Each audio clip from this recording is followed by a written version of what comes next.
여러분 삼국지 좋아하시나요? 삼국지 하면 게임이죠. 근데 게임 말고 유비, 관우, 장비 나오는 소설이 있죠. 삼국지는 중국 고전소설 중에 한국인이 가장 사랑하는 소설이라고 하죠. 중국의 고전소설 삼국지는 이렇게 시작합니다. 分久必合，合久必分， 즉 갈라지면 다시 합쳐지고 합쳐지면 반드시 다시 갈라진다 라는 뜻인데요. 중국의 역사는 황하유역에서 시작한 중국의 한족 문명이 끊임없이 주변 민족의 문명을 복속하고 통합해오는 과정이었습니다. 그 과정을 통해서 중국은 주변 지역의 다양한 문화와 민족을 흡수하면서 중화민족과 중화문명을 만들어왔죠. 5000년 중국 역사 중에 중국의 한족은 이민족에게 왕조를 빼앗긴 경험이 2번 있습니다. 서기 1271년부터 1368년 아시아와 유럽을 제패했던 몽골족의 원왕조, 그리고 1616년부터 1912년 중국 대륙을 지배한 만주족의 청왕조였죠. 이 2번의 이민족의 지배 기간 중 비록 한족은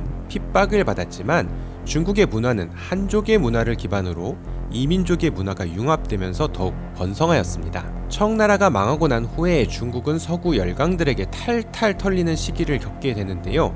2차 세계대전을 겪으면서 일본과 치열한 전쟁을 하고 동시에 중국 공산당과 중국 국민당 사이에 피 터지는 국공내전도 이어졌죠. 그러다가 결국 중국 공산당이 중국을 통일하고 오늘날의 중화인민공화국을 수립한 것입니다. 하지만 이런 통일의 과정은 중국의 한족의 힘만으로 이루어진 것은 결코 아니었습니다. 수많은 소수민족과 우리나라를 포함한 주변국들의 도움이 있었기에 가능했던 것이죠. 문제는 오늘날 현대 국가의 국경 개념이라고 하는 것이 2차 세계대전 이후에 거의 확정이 된 것이고, 중화인민공화국 역시 국가 수립 이후에 다시 주변 국가와 크고 작은 전쟁을 거치면서 오늘날의 중국 국경을 확정짓게 된 것입니다. 이렇게 국경을 확정짓고 보니 중국의 국민은 한족을 포함한 56개의 민족으로 구성되게 되었는데요. 과거부터 중국의 동북지방인 만주에 거주하던 우리의 민족 역시 조선족이 되어서 중국 국적을 가진 중국의 소수민족 중 하나가 된 것이죠. 이러한 소수민족은 중국 정부로서는 양날의 칼이었습니다. 소수민족이 주로 거주하는 중국의 주변 지역은 중국 입장에서는 정치, 경제, 군사, 외교적으로 절대 포기할 수 없는 지역이자 동시에 외세의 개입과 소수민족의 분리독립 가능성이 상존하는 곳이 되었지요. 특히 몽고족이나 조선족처럼 모국이 존재하는 소수민족들은 중국 정부를 더 긴장시켰습니다. 중국은 오랜 역사적 경험을 통해 중국을 둘러싼 소수민족이 강성해지고 중국으로부터 분리 독립해서 국가가 분열되는 것이 국가의 쇠락을 가져온다는 것을 잘 알고 있었기 때문에 한족의 정치적인 주도권을 유지하면서도 어떻게 하면 소수민족을 중국이라는 큰 울타리 안에 안정적으로 편입시켜서 국가를 분열시키지 않을 수 있을지를 고민하게 되었는데요. 이를 위해 중국은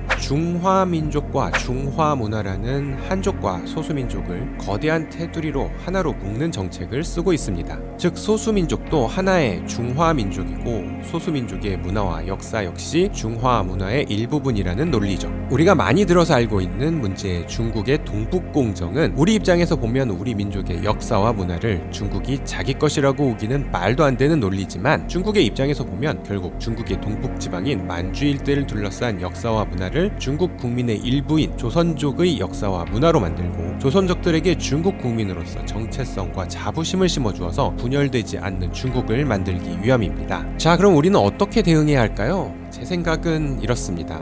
만약 중국이 잘 몰라서 그러는 것이라면 우리는 중국에 끊임없이 설명하고 학술적으로 토론하고 또 가르쳐 주어서 중국으로 하여금 우리 한민족의 고유한 문화와 역사를 인정하게 해야 할 것입니다. 하지만 중국은 몰라서 이러고 있는 것이 아니죠. 오히려 우리 입장이 어떠한지 너무도 잘 알고 있기 때문에 우리 뜻대로 되지 않도록 하기 위해 이러한 조치를 취하고 있는 것입니다. 그렇다면 우리가 아무리 중국 네티즌들과 키보드로 싸우고 정치인들까지 나서서 중국 정부에 항의를 해봤자 아무 소용이 없겠지요. 아마도 중국은 쟤네들 징징대는 것 말고는 방법이 없구나 라고 속으로 더 좋아할지도 모릅니다. 결국 가장 중요한 것은 자강입니다. 우리가 강해지면 중국은 우리에게 아무 말도 못합니다. 10년 전, 20년 전 중국을 기억하시나요? 중국은 우리에게 너무나도 좋은 친구였습니다. 왜냐하면 그때는 중국에게 한국이 너무나도 필요했기 때문이죠. 아니, 자기들이 필요할 때 그렇게 도움을 준 친구를 지금 와서 이렇게 대? 이건 인정을 너무도 중시하는 우리의 관념일 뿐, 과연 중국 사람들도 그렇게 느낄까요? 앞으로 중국이 강성해지면 강성해질수록 중국의 문화 침탈은 더 거세질 것입니다. 이것은 중국이 나쁜 나라여서라기보다는 그것이 중국에게 일종의 인종의 생존의 법칙이기 때문입니다. 그 속에서 우리의 소중한 문화와 역사를 잘 지키는 방법은 우리 스스로 우리 역사와 문화의 우수성을 더욱 세계에 알리고 더 경쟁력 있는 것으로 만들어가는 길뿐입니다. 우리와 세계인이 모두 우리의 것으로 인정하고 사랑한다면 중국이 아무리 혼자 우겨도 소용이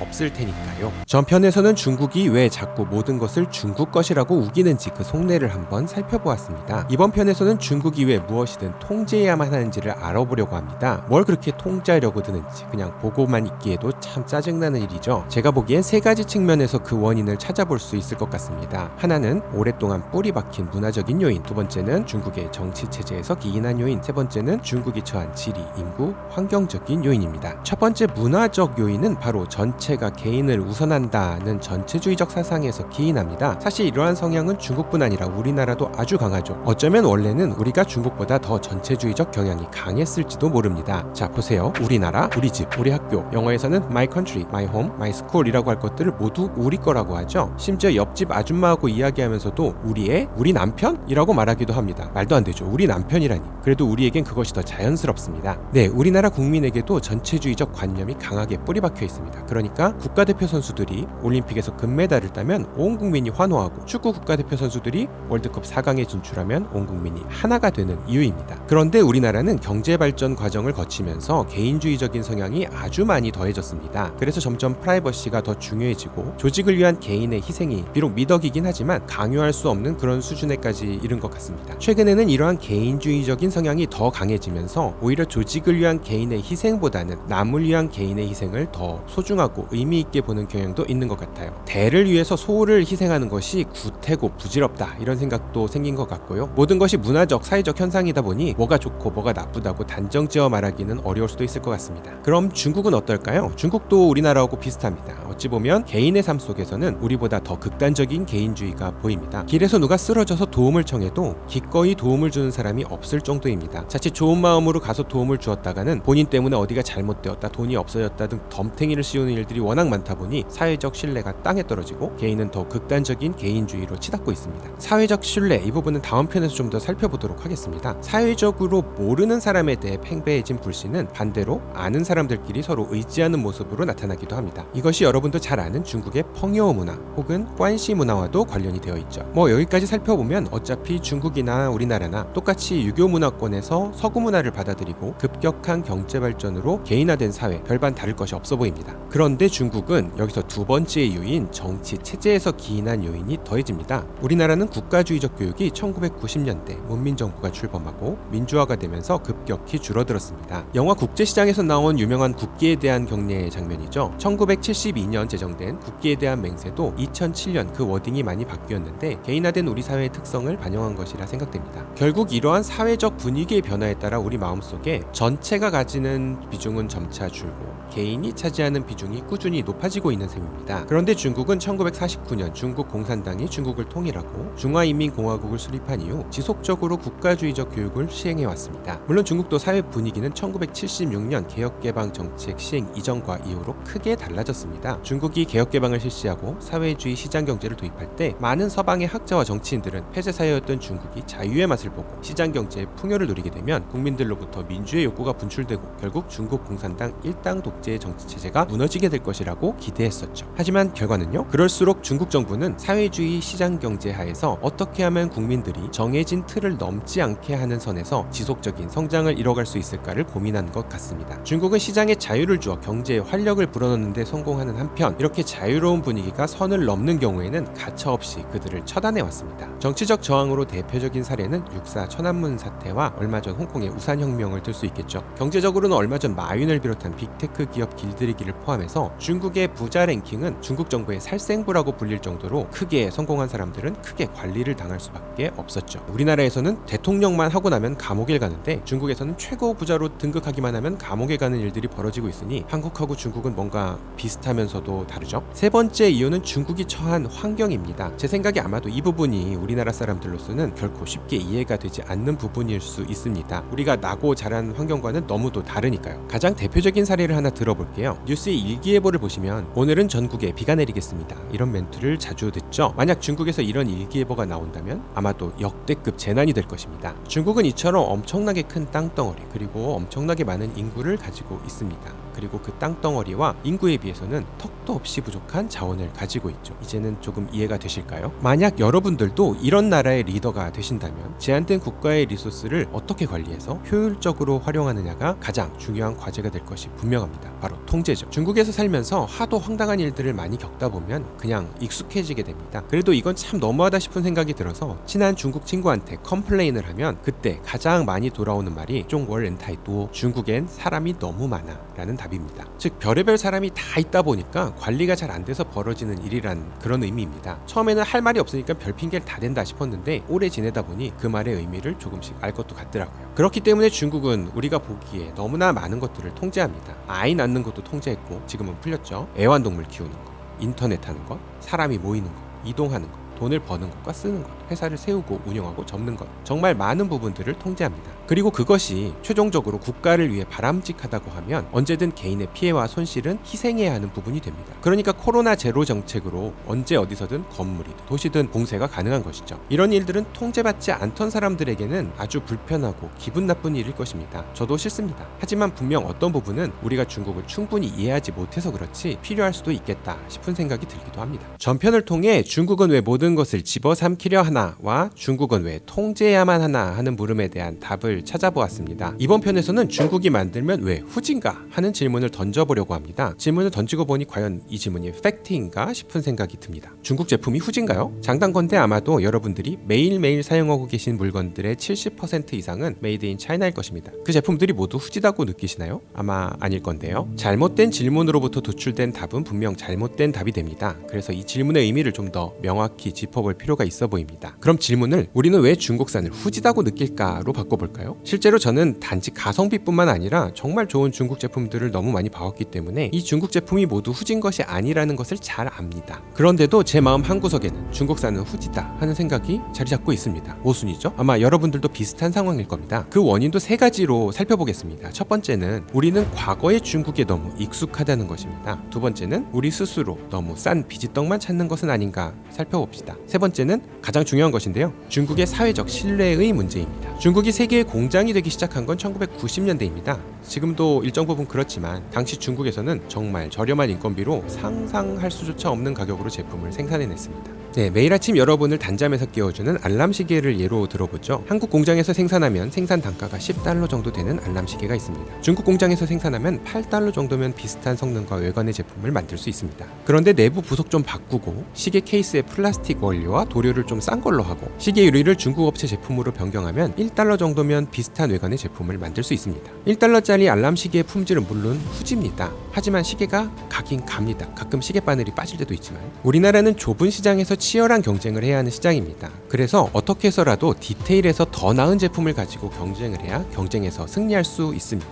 1달러짜리 시계를 만드는 업체는 쉽게 도태되는 시장이죠. 중국은 시장이 아주 큽니다. 1달러짜리 시계도 좋아라 쓰는 소비자들이 몇천만 명은 좋게 됩니다. 1달러짜리 시계를 만드는 회사도 돈을 잘 벌 수 있는 시장이죠. 중국이 세계의 공장이 되면서 우리는 점점 많은 제품들을 중국에서 수입해 쓰기 시작했습니다. 시계, 계산기, 일회용품, 인테리어 소품 등등 중국산이 수입되면서 생활 물가가 많이 낮아졌습니다. 하지만 제품 전체의 품질은 좀 떨어지게 되었죠. 마트에 10달러짜리 시계와 1달러짜리 시계가 있다면 크게 중요하지 않을 경우 1달러짜리 시계를 사게 될 겁니다. 품질은 좀 후졌어도 시간도 가고 알람도 울리니까요. 소비자들에게는 이렇게 형성된 중국의 싸구려 이미지가 아직도 유지되고 있습니다. 그럼에도 불구하고 우리는 계속 싸구려 비지떡만 찾고 있는 것은 아닌가 하는 아쉬움도 듭니다. 얼마 전 저는 중국의 김치업체 사장님한테 이런 컴플레인을 들었습니다. 중국에서 오랫동안 김치를 만들어서 한국과 일본에 수출해온 업체였습니다. 도대체 한국 바이어들이 요구하는 가격을 맞추기가 어렵다는 것입니다. 좋은 제품을 좋은 환경에서 제조해서 판매하려면 그만큼의 비용이 들어가는데 매번 가장 싼 걸로 가격을 맞춰가야 하다 보니 품질을 맞추기가 어렵다는 것이죠. 물론 얼마 전 뉴스에 나온 알몸 김치 이 정도까지는 아닙니다만 자기는 더 높은 품질 수준을 만족하고 싶은데 한국 바이어들이 그럴 수 있는 가격 제시가 안 된다는 것이죠. 상대적으로 일본으로 나가는 제품이 더 좋은 재료로 좋은 환경에서 만들 수밖에 없다는 이야기였습니다.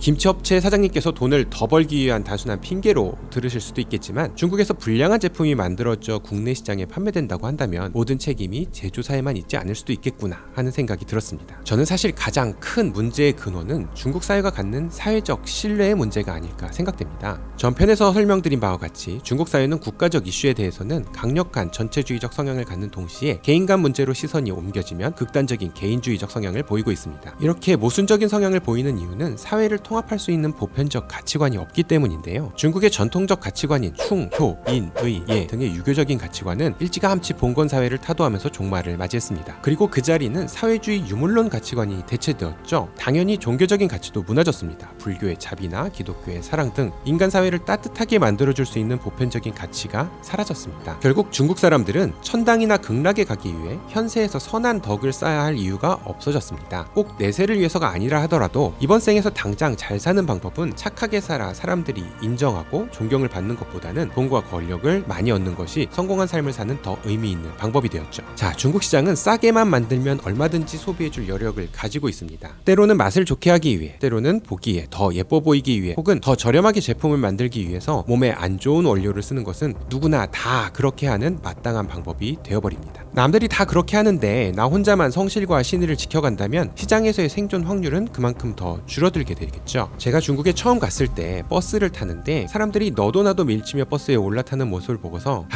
나만이라도 문화시민의 긍지를 지켜야지 하고 천천히 기다렸다가 버스에 타려고 했습니다. 하지만 버스는 곧 만차가 되었고 금방 문을 닫고 가버렸죠. 저는 버스 문 앞까지 가보지도 못하고 버스 3대를 보내야만 했습니다. 옆에서 지켜보던 중국인 친구가 이렇게 말하더군요. 넌 그렇게 해서는 이 사회에서 살아남기 힘들어. 네, 물론 중국의 공중 질서와 민도도 많이 좋아졌습니다. 저처럼 중국에서 오래 버틴 한국 사람들은 많이 익숙해져서 차가 쌩쌩 달리는 큰 도로에서도 아무렇지도 않게 무단횡단을 하곤 했는데요. 어느 날 저희 중국 친구가 이렇게 말하더군요. 요즘은 그렇게 하면 안 돼. 요즘 신호등 다 지켜. 그 말을 듣고 유심히 지켜보니 또 그런 것 같더라고요. 이번 베이징 동계올림픽에서 보여준 모습처럼 분명 중국은 아직도 여전히 후진적인 모습을 종종 보여줍니다. 어차피 중국은 우리 옆 동네 사는 덩치 큰 이웃입니다. 짜증난다고 자꾸 목에 핏대 세우며 싸워봤자 우리에게 득될 것이 별로 없습니다. 오히려 저는 이런 상황이 무척 다행이라고 생각합니다. 옆집에 덩치 큰 이웃이 실력이 있고 디테일에 강하고 매너까지 좋아버리면 국제사회에서 우리의 경쟁력을 찾기란 더 어렵지 않을까요? 이번 편에서 다룰 주제가 시리즈 중에서 구독자 여러분들이 가장 궁금해하실 주제가 아닐까 생각됩니다. 두터울 후, 얼굴 안, 없을 무, 부끄러울 치. 후안무치는 얼굴이 두꺼워서 부끄러움을 모른다는 의미죠. 중국이 보여주는 후안무치의 사례는 많이 찾아볼 수 있는데요. 지난 베이징 동계올림픽에서 보여준 것처럼 편파 판정으로 금메달을 훔쳐가는 일, 훔쳐간 금메달을 가지고 자랑스러워하는 모습, 그것도 모자라 오히려 피해 국가나 선수에 대해서 비난을 하거나 악플 폭탄을 날리는 모습, 바른 말을 하는 선수들에 대해 적반하장으로 제재를 가하겠다고 위협하는 모습, 이뿐 아니라 오징어 게임 흥행에서 볼 수 있었던 정당한 비용을 내지 않고 남의 콘텐츠를 훔쳐보거나 이런 불법 사이트로 돈을 벌거나 그 콘텐츠의 소재가 원래 중국에서 유래되었다고 우기거나 그러면서 유사한 짝퉁 콘텐츠를 만들어 돈을 벌려고 하는 행위, 우리 서해바다에서 불법 조업을 하면서 이를 단속하는 해경에 무력으로 저항을 하고 조업 지역이 중국 영해라고 우기거나 불법 조업을 단속하다가 죽거나 다친 해경을 조롱하거나 자국의 불법 조업 어민들 단속 중 피해를 입었을 경우 적반하장으로 항의를 하는 등 중국의 태도는 후안무치가 천편일률이라고 느껴질 정도입니다.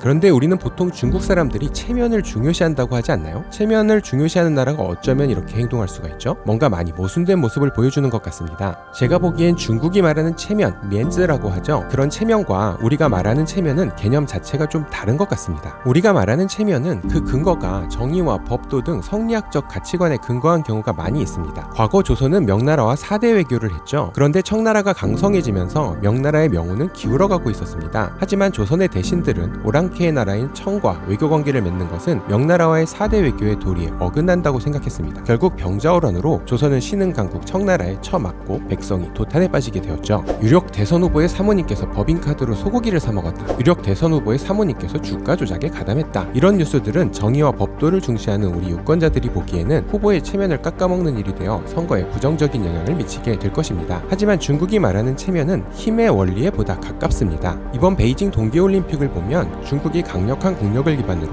동계올림픽이라는 국제행사를 개최하고 세계 각국을 초대한 것이죠. 그렇다면 참가자들은 호스트 국가의 체면을 챙겨줘야 하는 겁니다. 호스트에게 다소 유리한 판정이 적용되어도 그것이 호스트의 체면을 지키기 위한 것이라면 다소 정의롭지 못해도 괜찮습니다. 특히 중국의 힘에 대항할 만한 강대국이 아니라면 이런 체면의 권위에 도전하는 것은 참기 힘든 불쾌감으로 받아들입니다. 중국인들의 마음속에는 한국은 작은 나라죠. 작은 나라가 이런 호스트의 권위에 도전하는 것은 아주 불쾌한 일입니다. 중국인들은 아니 중국이 한국에 해준 것이 얼만데 이런 식으로 뒤통수를 치려고 드나? 라고 생각할지도 모르겠습니다. 아마도 컨텐츠 도둑질이나 각종 짝퉁에도 비슷한 심리가 작용하지 않나 추측해봅니다. 소비자들은 좋은 컨텐츠나 좋은 제품을 사랑합니다. 사랑받는 컨텐츠나 제품을 만들기 가장 쉬운 방법은 이미 성공한 컨텐츠를 카피하는 것이죠. 중국 정부는 외국의 컨텐츠를 강하게 차단하고 있기 때문에 해외에서 성공한 컨텐츠를 빠르게 중국 국내에서 뒷문으로 혹은 짝퉁으로 론칭하면 쉽게 돈을 벌 수 있는 기회가 됩니다. 이 과정에서 정의로움은 중요하지 않습니다. 이를 통해 돈을 벌고 강해질 수 있다면 그것이 체면을 차리는 더 나은 방법이기 때문입니다. 앞에서 이야기했던 서해 바다의 불법 조업도 마찬가지입니다. 남해 바다에서 불법으로 들어와 치어까지 싹쓸이해가지만 결코 미안해하지 않습니다. 중국이 강대하기 때문에 주변국에 이 정도 하는 것은 괜찮다. 남해 바다에서 물고기를 가져오는 것이 오히려 애국이다. 대략 이런 심리도 있지 않을까 생각됩니다. 하지만 우리 입장에서 보면 정말 후한무치죠. 반대로 중국 입장에서 보면 한국이 건방을 떨고 있는 것일지도 모르겠습니다. 제가 보기에 중국이 이렇게 후한무치일 수 있는 가장 큰 이유는 중국 정부의 방조 혹은 조장 때문이 아닐까 생각됩니다. 여러 번 말씀드렸다시피 중국은 강력한 중앙 집권적 통제 국가입니다. 정부가 불법 콘텐츠와 짝퉁을 강력히 처단하겠다 마음먹으면 이 세상 어느 국가보다도 효율적으로 이를 통제할 수 있는 힘과 수단을 가지고 있습니다. 중국 어민들이 불법 조업을 막아야겠다고 생각한다면 마찬가지로 충분히 통제할 수 있습니다. 아마도 자국 군함을 띄워서라도 막을 겁니다. 오늘 이야기하려는 것은 누가 정의롭고 누가 그렇지 않은가가 아닙니다. 최근 한중 양국의 네티즌들이 강하게 충돌하고 있는 이유는 양측이 가지고 있는 가치관과 입장이 차이가 다르기 때문에 기인합니다. 우리가 주목해야 할 점은 그 차이입니다. 당장 우리만 봐도 얼마나 많은 다양성이 존재합니까? 진보, 보수, 지역, 성별, 연령과 직업과 경제 형편에 따라서 다양한 입장이 존재합니다. 중국이라는 거대한 나라가 우리와 동일한 입장과 가치관을 갖기를 기대한다는 것 자체가 불가능에 가깝지 않을까요? 중요한 점은 누가 입장이 다른 상대와 잘 싸워서 찍어 누르느냐가 아니라 누가 입장이 다른 상대를 잘 파악해서 스스로에게 상황을 유리하게 이끌어가느냐일 것입니다. 그렇기 때문에 댓글로 중국 네티즌들과 열심히 싸우는 것보다는 중국의 입장과 가치관, 행동 패턴을 잘 이해하는 것이 우리가 복잡한 국제관계 속에서 우리에게 유리한 환경을 조성해갈 수 있는 원동력이 될 것입니다. 지금까지 4부에 걸쳐서 중국은 왜 모든 것을 집어삼키려 하나? 중국은 왜 통제해야만 하나? 중국이 만들면 왜 후진가? 중국은 왜 후한무치인가? 하는 질문에 답을 찾아보았습니다. 오늘은 마지막 순서로 이렇게 골치 아픈 중국을 우리는 어떻게 대해야 할 것인가에 대해서 생각해볼까 합니다. 올해가 한중 수교 30주년인데요. 요즘 한중 양국의 네티즌들 분위기를 살펴보면 아니 그걸 뭘 고민을 해? 우리가 돈이 없어? 가오가 없어. 그냥 팍 헤쳐바르고 손절해버려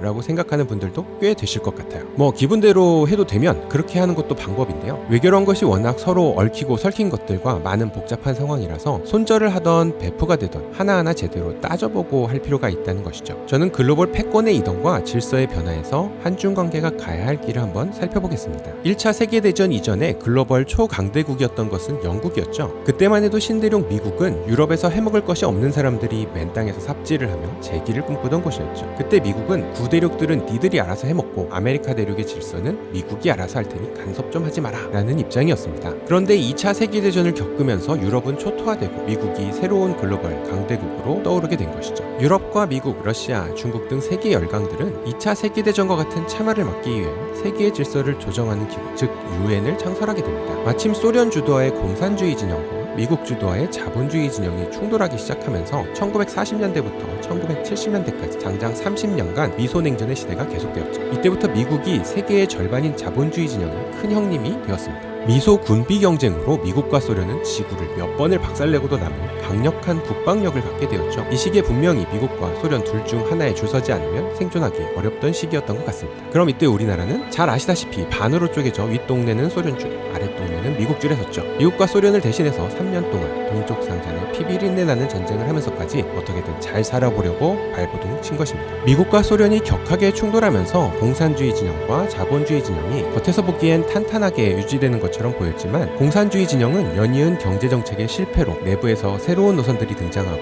균열이 발생하게 되었습니다. 그 중에 원래부터 사이가 좋지 않았고 덩치도 만만치 않은 소련과 중국 사이의 갈등이 첨예해졌는데요. 미국이 이 사이를 비집고 들어가 중국에 힘을 실어주면서 소련과 동유럽의 붕괴를 촉진하고 세계는 1970년대부터 1990년대까지 20년간의 대땅때 시대를 맞이하게 되죠. 다들 아시다시피 미소 냉전은 1990년대 소련의 붕괴로 미국이 승리하면서 드디어 미국이 명실상부하게 글로벌 왕좌의 자리에 앉게 되었습니다. 더 이상 짱짜리를 두고 미국에 대항해 싸울 나라가 없으니 바로 세계화의 시대에 접어든 것이죠. 미소 냉전 시대에는 세계 각국이 미국과 소련에 줄을 서서 생존을 도모했다면 세계화의 시대에는 과거의 공산주의 국가였던 자본주의 국가였던 간에 세계 각국이 미국식 자본주의 질서에 순응하고 서로 긴밀하게 협업하여 저렴하고 경쟁력 있는 제품을 생산해 무역을 확대하고 미국에 더 좋은 제품을 더 저렴하게 공급하는 것이 잘 살 수 있는 방법이 되었죠. 이렇게 다시 세계는 1990년대부터 2020년대까지 30년간의 세계화의 시기를 보내게 됩니다. 그런데 이 기간 중에 미국 입장에서는 두 가지 큰 실수를 하게 되는데요. 하나는 미국이 초강대국이라고 테러와의 전쟁에 국력을 너무 낭비한 것이고, 다른 하나는 미국이 중국에 많은 힘을 실어주면서도 중국의 성장을 견제하기보다는 천진하게도 중국 경제가 성장하면 당연히 중국이 미국식 자본주의에 동화될 것이고 결국 중국식 공산주의 체제는 붕괴될 것이라고 믿은 것이죠. 그런데 30년이 지나고 어느 날 정신을 차리고 보니 중국이 G2가 되어서 미국 뒤를 바짝 쫓아오고 있었고, 미국은 상당 부분의 전략 물자를 중국으로부터 수입에 의존하고 있었던 것이죠. 얌전하게 말을 잘 들을 줄 알았던 중국은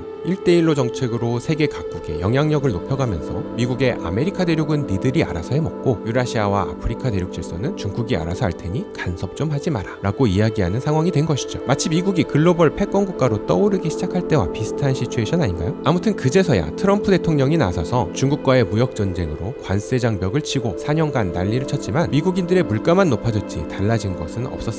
이미 세계의 공급망은 중국을 빼고는 생각하기 힘든 지경이었으니까요. 그리고 바이든 정부가 들어선 이후에 글로벌 공급망 재편을 미국의 가장 큰 과제로 놓고 미국의 동맹국들을 모아다가 그들의 공급망을 점점 중국으로부터 떼놓으려는 노력을 하고 있는 것이죠. 그럼에도 불구하고 미국은 중국을 상대로 쉽지 않은 싸움을 하고 있는 상황입니다. 최근에는 종이호랑이라고 생각하고 있던 러시아까지 우크라이나 전쟁을 일으키면서 미중 패권 갈등 상황의 불확실성을 더욱 증가시키고 있습니다. 자, 다시 이제 우리 이야기로 돌아와서 미국은 여전히 세계에서 가장 센 나라이고 미중 패권 갈등이 언제 어떤 식으로 결론이 나게 될지는 아무도 알 수 없는 일이지만 분명한 것은 미국의 세계 초강대국으로서의 패권이 적어도 지난 30년보다는 지금 많이 약화되었다는 분위기입니다. 외교적 의사결정에서 이런 작은 변화의 흐름을 이해하는 것이 중요하죠. 영화 남한산성 기억하시죠? 우리 역사 속에서도 신구 세력의 변화에 제대로 흐름을 읽지 못해 고난을 겪은 사례는 많이 찾아볼 수 있습니다. 이것이 바로 우리가 미국과 중국 사이에서 균형 외교를 지켜가야 하는 이유입니다. 말이 쉬워서 균형 외교지 어떻게 하는 것이 균형 외교냐 라는 물음이 아마 따라오게 될 것입니다. 균형 외교는 단순히 미국과 중국 사이의 중간 지점을 의미하지는 않습니다. 이도저도 아닌 중간 지점은 오히려 양쪽으로부터 팽을 당하는 결과를 초래할 수도 있게 되죠. 보시는 분들에 따라 평가는 다양하겠지만 제 생각에 아마 또 문재인 정부의 초기 외교가 그런 모습이었던 것 같습니다. 전임 박근혜 대통령 시절 사상 유례 없이 중국과 긴밀한 관계를 만들어갔고 우리나라의 대중국 무역 의존도가 30%에 육박하던 시절에 갑작스럽게 터진 사드 사태로 인해 중국의 한국에 대한 무차별적 경제 제재가 있던 그런 시절이었습니다. 이때 새로 들어선 문재인 정부는 단단히 뿌리난 중국의 화를 풀어줘야 했고 중국에게서 우리나라를 떼어놓으려는 미국에 대해 거리를 두는 모습을 보여줘야 했기 때문에 미국에 대해 알랑방귀로 일관했던 일본과는 달리 미국의 의사결정에 있어서 코리아 패싱을 경험해야 했습니다. 중국은 우리나라를 계속 괴롭히고 미국은 우리나라에 전혀 힘을 실어주지 않는 그런 상황이었던 것이죠. 그러던 것이 미국의 바이든 정부가 들어서고 문재인 정부 말기가 되면서 점차 제대로 된 균형 외교의 모습을 찾게 됩니다. 성사되진 않았지만 미국의 대선을 앞두고 중국 정부는 끊임없이 우리 정부와 정상회담 기회를 엿보는 모습을 보여줍니다. 바이든 대통령은 당선과 함께 한미동맹 강화를 위해 우리 정부의 목소리에 귀를 기울이게 됩니다. 그럴수록 중국은 우리나라가 미국의 껌딱지가 될까봐 긴장하고 우리 정부의 입장에 더 많은 관심을 기울이게 되었죠. 역시 성사되진 않았지만 문재인 대통령이 주창한 종전선언 추진과 같은 정부와 여당의 정치적 목적을 위한 이슈에 대해서조차 미국과 중국은 모두 긴박하게 움직이며 대응을 하기도 했습니다. 도대체 무엇이 미국과 중국의 입장을 이렇게 바꿔놓은 것일까요? 문재인 정부의 외교 라인이 갑자기 기가 막힌 외교 전략이라도 구사한 것일까요? 저는 아니라고 생각합니다. 핵심은 글로벌 질서의 변화에 있습니다. 미국 트럼프 대통령 시절의 미중 갈등이 무역 관세와 경제적 이익에 근거한 경제력의 싸움이었기 때문에 미국과 중국은 1대1로 맞짱을 떠서 누가 경제력이 더 센가를 겨룬 셈입니다. 우리나라가 아무리 세계 10대 경제 대국이라고 해도 이 싸움에서의 역할과 영향력이 크지 않았습니다. 오히려 우리나라는 높은 대중국 무역 의존도를 가지고 있었기 때문에 고래 싸움에 새우등 터지는 불쌍한 처지를 면할 수 없었죠. 하지만 바이든 대통령이 들어서면서 전략물자에 대한 공급망의 싸움으로 바뀌었고 미국이 승리하기 위해서는 동맹들의 연합이 중요해졌습니다. 동맹들의 연합을 성공적으로 이끌기 위해서는 세계 10대 경제 대국이자 주요 핵심 전략물자인 반도체, 통신, 배터리 등 분야의 강자인 한국이 미국에게 무척 중요해졌고 단순히 미국으로 공급을 늘리는 것뿐만 아니라 중국과의 무역 관계가 긴밀한 우리나라로 하여금 중국을 봉쇄하는 데 협조하게 만드는 것이 미국으로서는 무척 중요해졌습니다.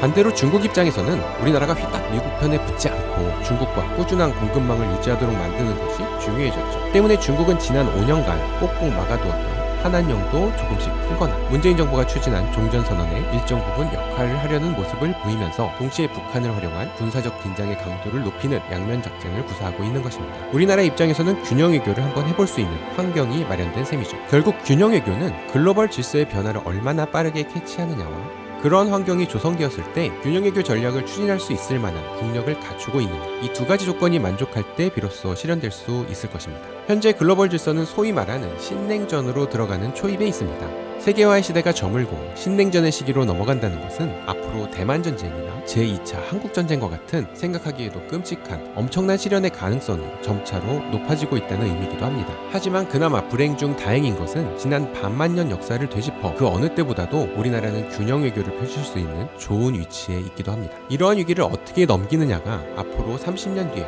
대한민국이 세계를 이끌어갈 선진국 대열에 있느냐, 아니면 여전히 국가의 운명을 국민 스스로 개척하지 못하는 약소국의 대열에 있느냐가 결정될 것입니다. 얼마 전 윤석열 당선인과 시진핑 국가주석이 통화를 할 때 시진핑 국가주석이 한중 양국은 이사를 갈 수 없는 이웃관계에 있다라고 이야기한 바 있습니다. 좀 더 직설적으로 기분 나쁘게 이야기하자면 너희가 아무리 미국하고 친해도 중국 나와바리 안에 있는 소국이다. 그러니 잘 판단해라 라는 의미일 수도 있을 것입니다. 하지만 말 그대로 한중 양국이 서로 아무리 좋던 싫던 지리적으로 서로 떨어질 수 없는 운명 공동체인 것 역시 명백한 사실입니다. 중국이 무서워서가 아니라 우리 스스로 힘을 가지고 미국으로부터 더 많은 것을 얻어낼 수 있는 지렛대로서 중국을 활용하기 위해서라도 마음속 무게의 균형추를 너무 쉽게 한쪽으로 옮겨놓을 필요는 없다는 생각입니다.